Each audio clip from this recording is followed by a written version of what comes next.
Hey there, it's Ron again. I just want to make a short little video. I am walking home from my run. I just got off the train on the other side of the bridge a little while ago, and I just wanted to make a little video about the isolation of our lives in this pandemic. For a lot of us anyway. I know not for everyone, but for a lot of us, and the effects of it, and kind of coping with it. Just the last few days have been very rough for me on that, because I'm very excited about, I've got my podcast started. I'm starting these vlogs. I've got an upcoming public speaking appearance. Well, this time it'll be by video at Parker University, local college in Dallas. I spoke to this class in December, and anyway, the school wants me back, this time by video. I'm very excited about all those things, and I've gotten a little bit of response and some positive response, but you know, not a whole lot. And like a lot of people, this isolation can be tough, to say the least. Something that really struck me the other day, and this is part of what motivated me to make this video today. A couple days ago, a great friend of mine from up around Boston, whom I met because of the Boston Marathon, they posted on their Facebook page about how they've been struggling with this as well. A lot of the same things that I have, about, just feeling some isolation, and we're cut off from our normalcy. We're not able to go to races, and some people like group workouts. I don't, but some people do. We're just cut off from a lot of normal things. We can't just go, well, those of us who are responsible can't just go meet a bunch of friends at a restaurant or whatever. Landscape's been altered, and this person's business has been greatly affected. Basically, their business has been put on hold completely because of the pandemic. So, feeling some economic effects as well.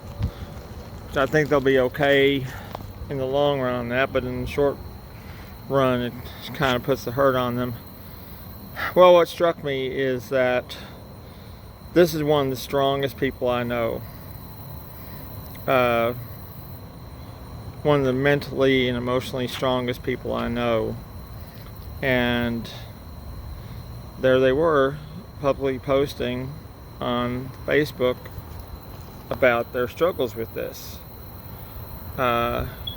Which, like I said, the other thing that struck me is very similar to mine. Just feeling that isolation, and being frustrated that we can't go on about our business,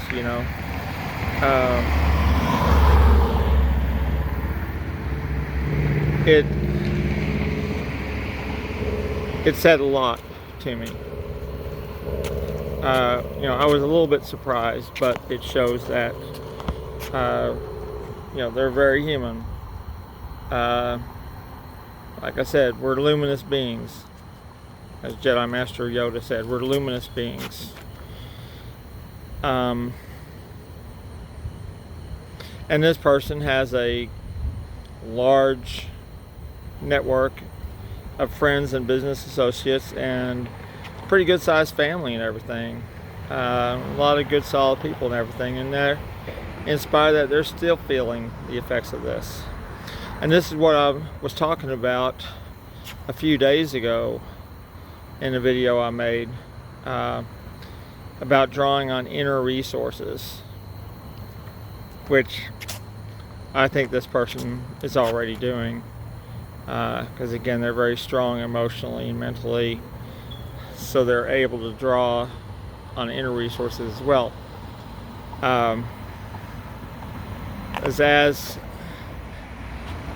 As I've learned in my life, the outer resources, material goods and money and cars, and really even family and friends can be gone. Can be gone in an hour. Can just vanish.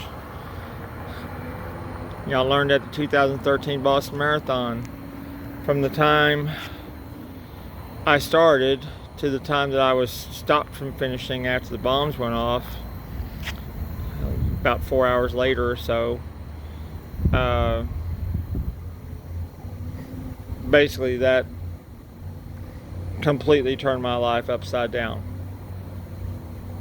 So in 4 hours from the start to when I was stopped, my life underwent a tectonic shift that was completely beyond my control. A little bit like with this pandemic, with businesses closing, my job closed, completely beyond my control. This is where we have to draw on our inner resources, and not only look deep inside to the people we are, the core of our soul, and excuse me, I've got hair blowing in my face, but also what we want to develop into, the kind of person we want to develop into. We have to draw on that, because as I'm seeing this week in particular, I'm very excited to get my podcast going and get these vlogs started and all that good stuff. I've gotten some really nice responses, gotten some really positive response, but honestly not nearly as much as I'd hoped for initially. I'm confident that'll build over time, and eventually I'll get back to public speaking again.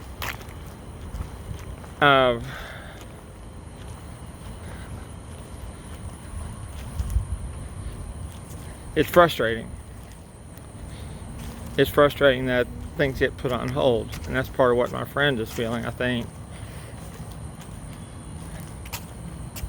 But you have to, the old cliche, you have to dig deep down inside and draw on your core beliefs and who you are, and value what you do have. I just see too many people, not my friend, but I see other people, they're putting, and of course they've always done this, and see I still run with my flag every day.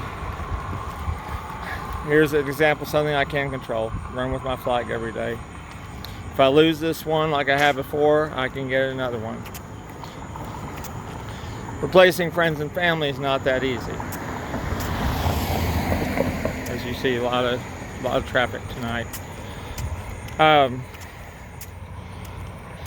You have to be able to draw on that somehow, because friends and family aren't always going to be there, no matter how good they are.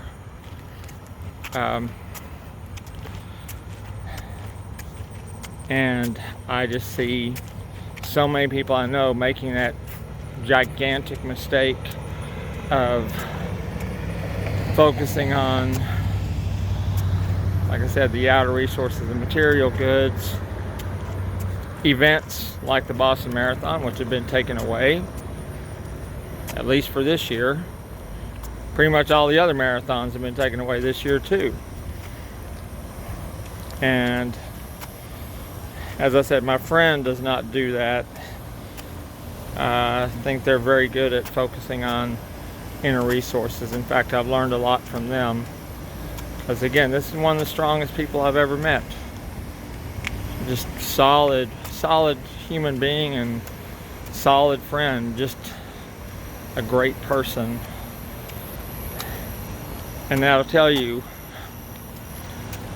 about, we don't need to be too hard on ourselves, especially during this pandemic. I've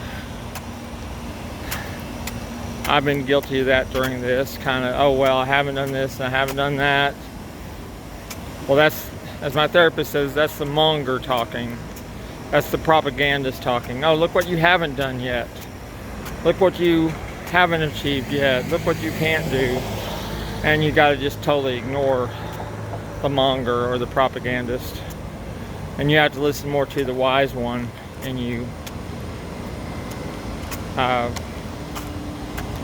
one that is kind to you and takes the lessons you've learned over the years and allows yourself to be kind to yourself, to be kind and patient to yourself. That's about all I have to say really right now. I don't know if there's anything profound in that necessarily.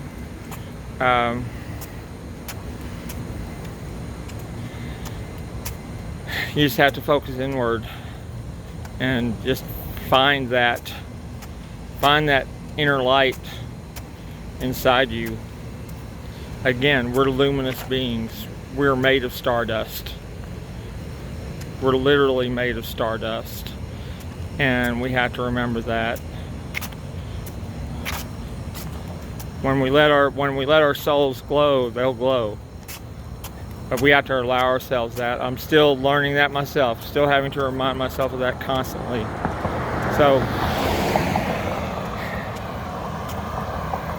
that's about it. I ran about probably 7 or 8 miles tonight.